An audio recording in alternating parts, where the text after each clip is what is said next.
My brother-in-law died suddenly, and now my sister and her kids have to sell their home. That's why I told my husband we could not put off getting life insurance any longer. An agent offered us a 10-year, $500,000 policy for nearly $50 a month. Then we called SelectQuote. SelectQuote found us identical coverage for only $19 a month, a savings of $369 a year. Whether you need a $500,000 policy or a $5 million policy, SelectQuote could save you more than 50% on term life insurance. For your free quote, go to SelectQuote.com. SelectQuote.com. That's SelectQuote.com. SelectQuote. We shop, you save. Full details on example policies at SelectQuote.com/commercials. My brother-in-law died suddenly, and now my sister and her kids have to sell their home. That's why I told my husband we could not put off getting life insurance any longer. An agent offered us a 10-year, $500,000 policy for nearly $50 a month. Then we called SelectQuote. SelectQuote found us identical coverage for only $19 a month, a savings of $369 a year. Whether you need a $500,000 policy or a $5 million policy, SelectQuote could save you more than 50% on term life insurance. For your free quote, go to SelectQuote.com. SelectQuote.com. That's SelectQuote.com. SelectQuote. We shop, you save. Full details on example policies at SelectQuote.com/commercials. Welcome to Pretty Lies and Alibis. Join us as we seek the truth and travel the long road to justice.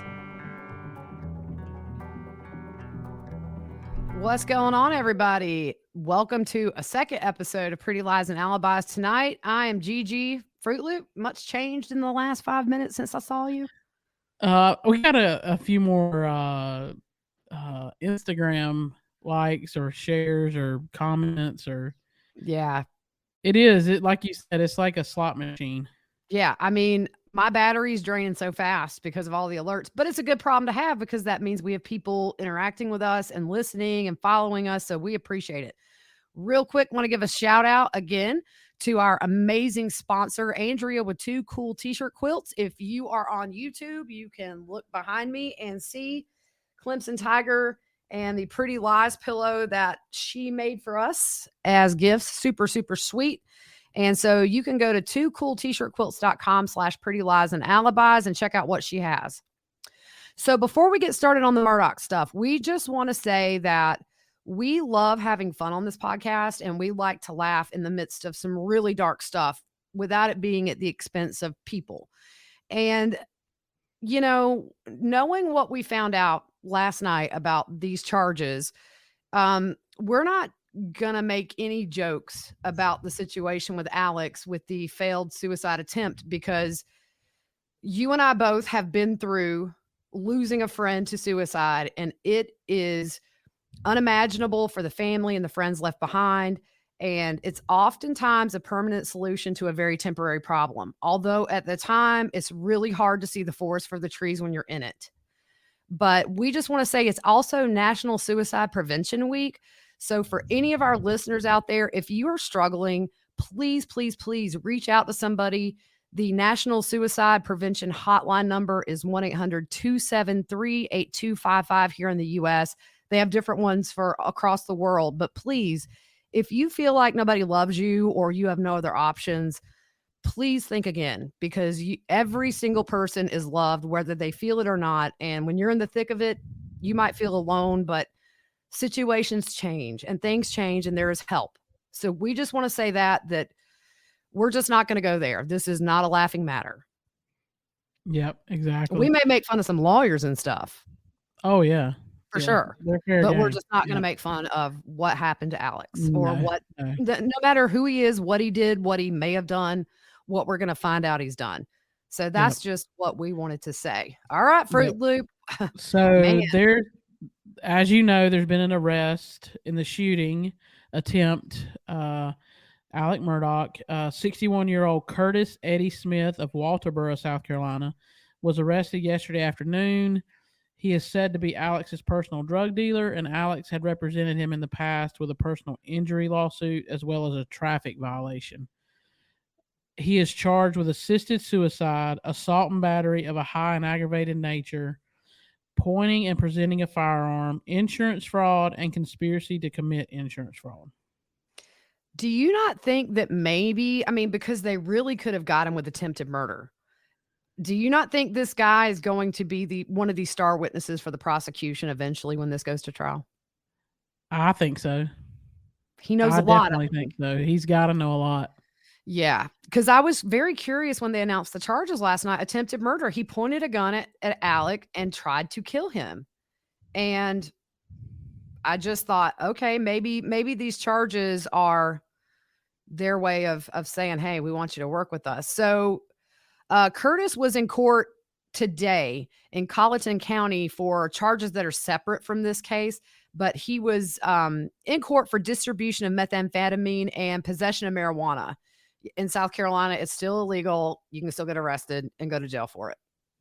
So his bond was set at $5,000 and he did bond out. I got an alert on VineLink that he did, but he is being extradited to Hampton County to be arraigned for these charges related to Alec's shooting. And I think this guy's going to sing his heart out. Oh yeah. Yeah. They'll cook him up a little sweetheart deal, I think. You kind of think about it. Is it where somebody who's very wealthy took advantage of somebody maybe who wasn't, that needed money? I can't imagine me telling you I will shoot you if you want me to. But then again, if this guy's on drugs as well, we don't know that, but he's a dealer. Yeah. Just this goes to show you drugs doesn't discriminate. We got one of the most powerful men in South Carolina. His life is imploding. And it seems to me like we're going to find the culprit is going to be opioids. Yeah. Wasn't there a $10 million life insurance policy or something? Yeah. And we'll get into that. But that was what Alex said his reasoning was in setting all this up, is that he thought he could leave something for Buster because he knew it was all coming down around. And his lawyer was on the Today Show today, and we'll get into that. And so what's interesting is Alec hasn't been arrested, but he is named as a co-defendant in this paperwork. And his lawyer was on the Today Show today. I think it's Harpootlian. Okay, thank you. Look, y'all, in the South, we call it like we see it. Oh, yeah. What's interesting is he was also Paul's lawyer for the boat case. So he said on the Today Show today that he had spent a lot of time with Paul and Maggie and Alec during these last couple of years getting ready for this trial. And he said that Maggie and Paul were very affectionate and he didn't see any problems in the marriage. They've spent a lot, not sure how much of anything they say I believe right now. He did acknowledge that he expects Alec to be arrested and face charges for his role in this attempted assisted suicide shooting.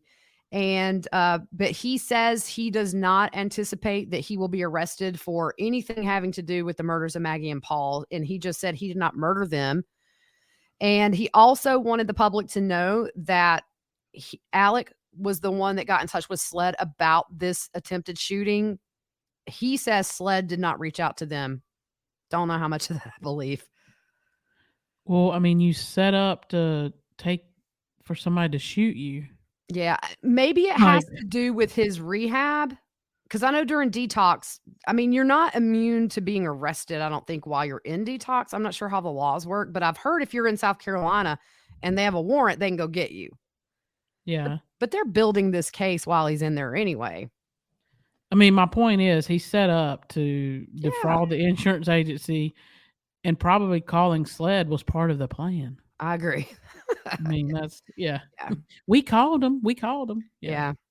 So Alec conspired with Curtis to shoot and kill him so that his surviving son, Buster, would inherit the $10 million life insurance policy. Alex's lawyer says Curtis agreed and didn't try to talk him out of it. He says Alec did this to protect his child, and he thought this was the only way to leave Buster with anything. Now, whether or not this is the truth, I don't know. But for a hot second, I thought, okay, he's in his own messed up way. Maybe he's trying to take care of the one son he has left. I don't know. But I don't know. I'm not going to believe anything until it comes out of Sled's mouth and not his lawyers, because they have spun this around like a record for what, over 2 weeks now? Yeah. Yep. Yep. Yeah.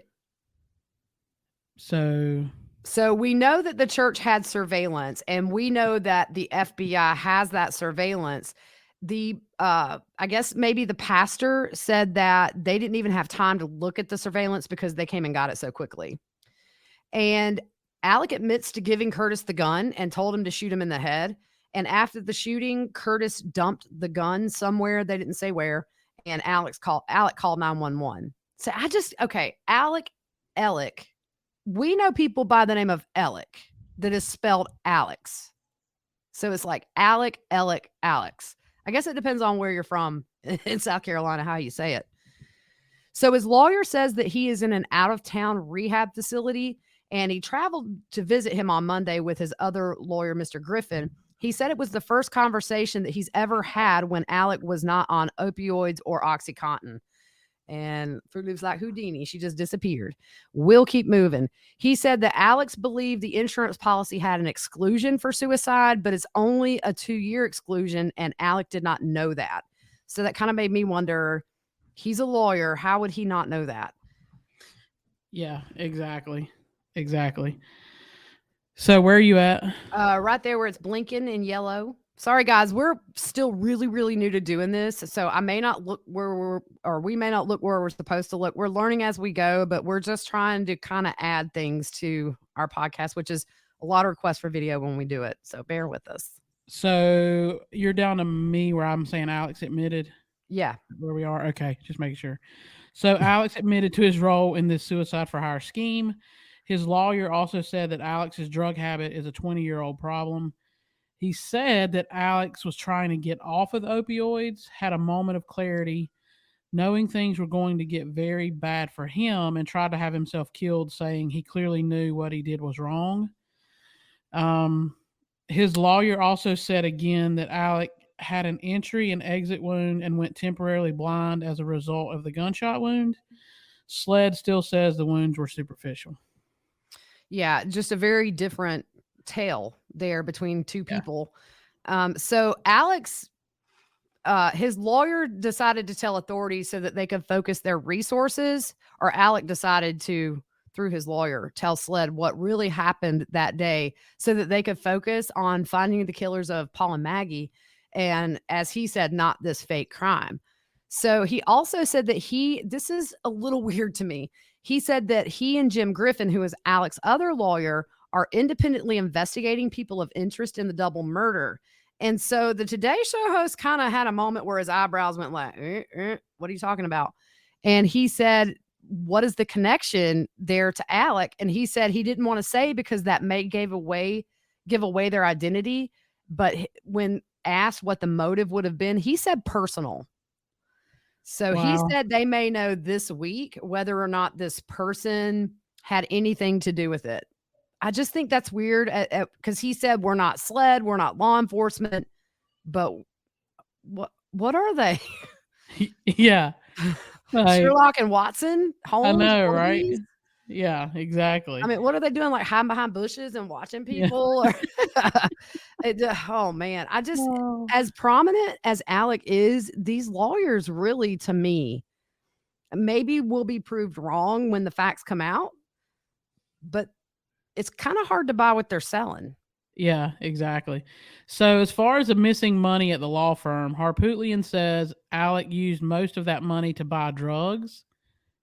Are you serious? $1 million? Good grief. It's more. FitzNews says it could be as high as 8 figures. Wow. And, I mean, how much OxyContin was he doing? There's no way.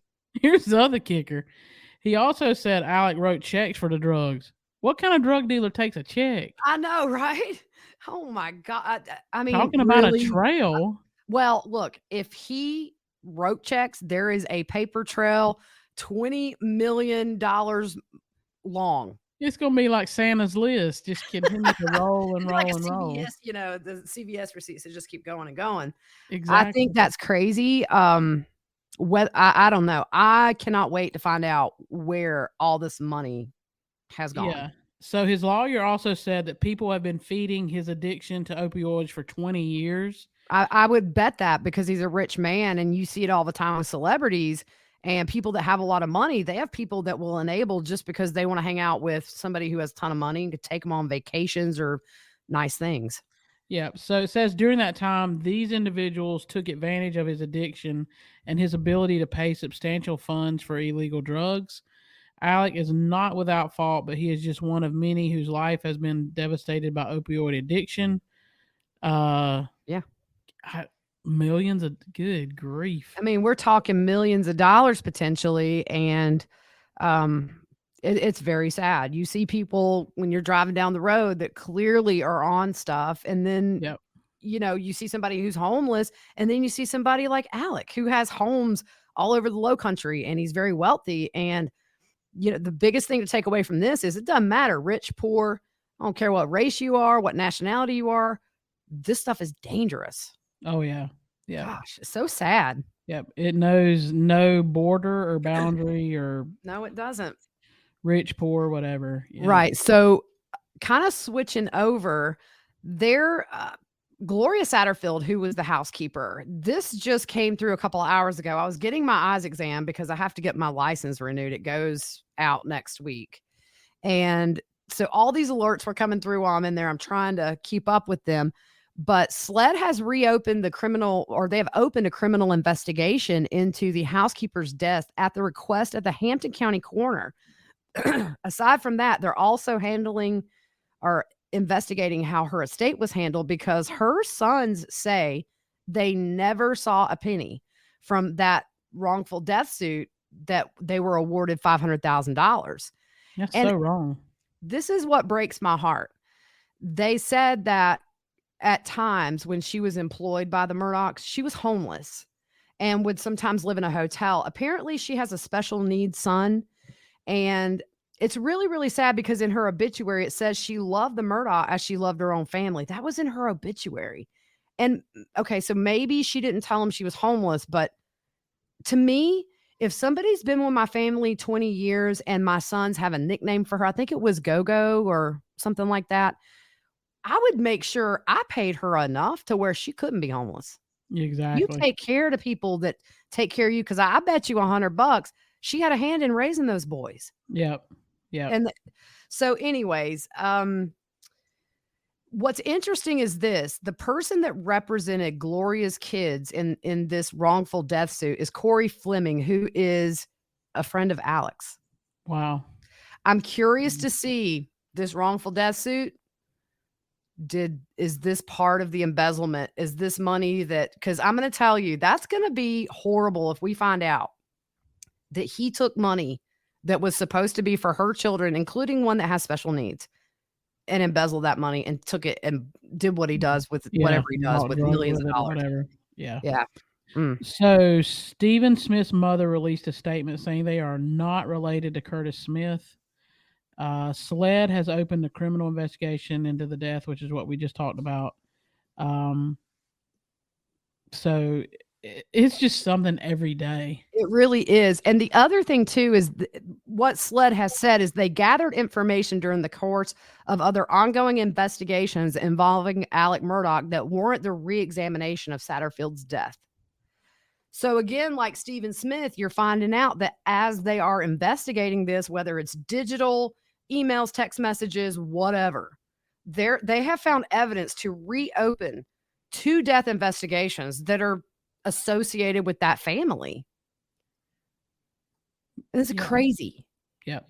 Now, what Fitz News has said today, and they've broken everything about this case, they have said that a source has told them that this investigation is going to reach far and wide in the state and beyond. And we're talking about possibly banks and judges and industries that are somehow tangled up in this Murdaugh web.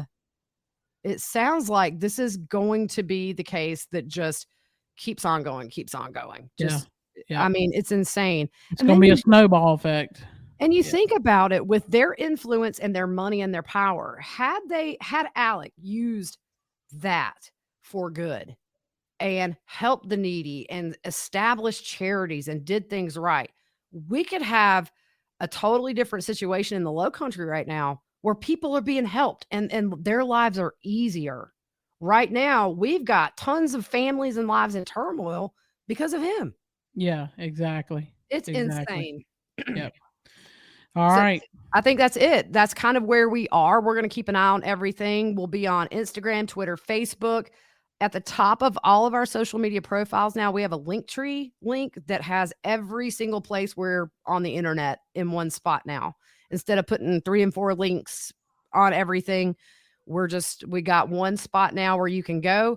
Don't forget to check out our sponsor. Keep an eye on social media, and we'll probably see you maybe into the weekend. But then again, if something major happens, it's really easy for us to hop on now and do this remotely. So we'll keep you updated. We appreciate for all you that are new. We just want to welcome you and say we hope you'll stick with us. We're still a work in progress, but we love what we do. So we will see you guys later.